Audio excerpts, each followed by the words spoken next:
Welcome to the next episode of Waterpark Rangers. Let's play Wind Waker. Last episode, we progressed further in the dungeon using our newfound item, the hookshot. We also had a huge lesson on Wizrobes and their different varieties. That was kind of pointless and spontaneous, but I felt like I owed to all of you, due to how muddled and confusing the episode before had been because of such problems. I hope I cleared them up. If not, then I'll explain a little extra something. No, not the Wizrobes again! Ah! Well, their cloaks are not the same color as their hoods, so the way I identify them is by the color of their hoods, a little bit right behind their heads. It might sound strange, but otherwise, it would be even more confusing, because both red-hooded and yellow-hooded Wizrobes have black cloaks. That's what usually causes Wizrobes to be mashed together in a group when they really shouldn't, because they all have different attributes and abilities. Got a Four Master up here? Really? Okay, just keep Makar away from that Four Master, otherwise all is lost. Honestly, you have to do so many rooms over again. Such annoying backtracking you have to do here if you mess up with a Four Master. So we'll just climb up the rest of the ways in our hookshot. Also, thing that I mentioned last episode, but only briefly before I cut it off. There are monsters here that are tentacles that appear down at the bottom of these cliff sides. If they latch onto you, they'll drain your magic power, just slash them apart. However, they infinitely grow back, so you can never really kill them. At least that's what I think. I know they appear only in the Forbidden Woods and this dungeon. Kinda strange. So now, by standing on those two switches, we've opened both the gate to come out here, and a gate to go beneath the fan if need be. Because there actually are more rooms underneath the fan that's causing this giant whirlwind. However, I don't plan to go there quite yet. There are a couple rooms that I'm going to check out first. The first one you don't really need to bring Makar to. It's only something that I recommend checking out with Jack. First off, it's these highest areas, and the highest heights of the temple that you can only fly to using the giant whirlwind. First off, there's this treasure chest you can get with the joy pendant. And that is not really that useful. Also, these giant statues on the wall. If you use your iron boots and then the hookshot, you can pull them off. However, they will hurt you if they fall on you, just like Makar's prison cell barrier. And they tend to have some okay items behind them. I think one of them even has a yellow choo-choo, meaning that yellow choo-choos can be found here. So all choo-choos are here except for dark choo-choos. Yeah, dark choo-choos are odd. They're one of those enemies that you hardly ever find. They're like only in the Earth Temple. Oh no, they do appear in other places, but hardly any others. I guess you'll see when the time comes, when we encounter more. Now, yeah, let's try and get over to that other side. Yeah, we can either go there and drop off the statues, or we could head over to that door. Statues at the door. Statues, might as well. I said that I'd check out the yellow choo-choo behind one of them, and there we go, using our damage-avoiding jump fall again. Might as well find that yellow choo-choo, just so it'll be entertaining to fight. The epic battle against the yellow choo-choo. I think it's actually this one right here, if I remember correctly. I remember. That's officially the saddest thing ever. Oh, man, hookshots don't stun them? Maybe the Deku Leaf will.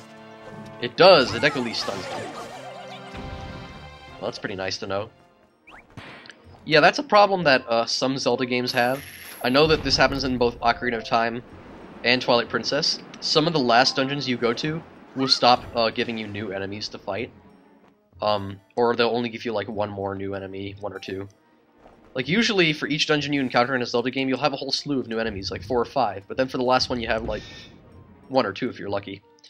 Like, in Ocarina of Time, I'm talking about the Spirit Temple that appears near the end. It's mostly a rehash of enemies you've already fought, except for Anubis. And then, in Twilight Princess, you've got City in the Sky, which is, like, the last, like, main theme dungeon. And there's really nothing new there except Helmosaurus. And they're really not that different. And same thing goes for here. All these enemies we've already fought before, except for yellow-hooded Wizrobes. They're the only ones we haven't encountered, and the black Wizrobe mini-boss. So this room's just full of Armos, a lot of Armos. Of course, you can stun them with your arrows before going in to hit them from behind, but why do that when it's fun enough to hit them from the back with some strafing and attacking? And targeting. Usually targeting goes hand in hand with strafing. And defeating all of them gives us a treasure... Well, not a treasure. Gives us a treasure chest with something that you actually need to get through this dungeon. A small key. Now, the door that this goes to is located down where we opened up the fan grate. It's actually behind that giant fan that's causing that whirlwind you see. However, don't go there yet. There is one more thing you want to grab, and you need it in order to get through the dungeon. First, go here where the 2 Armos Knights are. For some people, this is the first place where you find Armos Knights, but as you remember, if you've been watching this Let's Play, they've been appearing since Tower of the Gods in some hidden rooms. Okay, Makar. Where are you, buddy? Come down and say hello! Armos Knight, are you seriously gonna try and fight us from here? No, he gave up. Oh crap, P-hats. At least P-hats are being stupid and walking into walls. If they hit us though, we lose control! Okay, now that the whirlwind's gone, we can fly across without having to worry. Just lightly drift down, carefully. Okay. Good. Once you're both at the place where the Armos Knights are, grab Makar and make it through the door quickly. This is the hallway from before that we passed through when we had to get past those 4 masters. This was before we found the dungeon map. We went through here in episode 74. So already this is the 4th episode spent in this dungeon. I guess we're gonna have to fight the 4 masters again. Oh well. Yeah, this is a little annoying backtracking segment.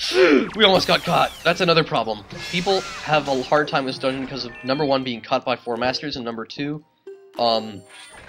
just the fact that this dungeon's layout allows you to do things in whatever order you desire. Oh wait, we don't even have to go and fight the other one if we don't want to.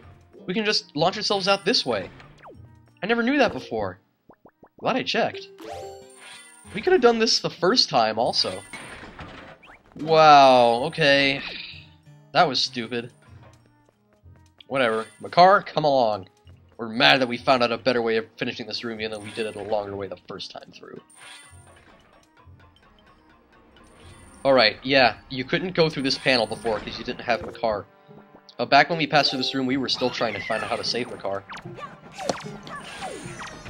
Right, now those P-hats are out of the way. Wait! Oh, the rest of that one. No wonder the music still hadn't stopped. Now, Makar, come along. We got some stuff to find. Now let's break this door open. However, we're probably going to be ending off the episode as soon as we go through the door, because there's a battle behind it that might take a little bit longer. I don't want to risk having too much time for this episode. So we'll just listen to the nice song. Play us off, Makar.